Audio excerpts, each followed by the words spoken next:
I've never been the one who's worried, always been the one who's keeping it cool. The kind of guy who chill while others hurry. Hi my loves, how are ya? Welcome back to Awesome Hairstyles channel. Today I'll show you how to make an elegant, quick and easy hairstyle that you can do in 2 minutes. So let's get started with making a parting on the side we like, and we'll brush our hair backwards. Now we want to grab all our hair and make with it a low ponytail. Make an opening and bring the ponytail through it like I'm showing.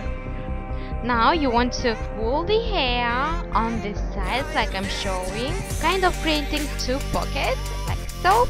Now you want to grab our ponytail, open a little bit your elastic and bring the ponytail through it. I'll bring it 2 times, but if your hair is longer you want to bring it definitely more times. Then you want to hide our ponytail with a created pocket. And then basically done. Tell me please in comments down below what you think about this easy, elegant updo for this summer. Guys, if you're new, please don't forget to subscribe and hit that bell notification button to be notified 3 times a week when I post a new hair tutorial. Love you guys so much. See you soon in my next video. Mwah! Bye!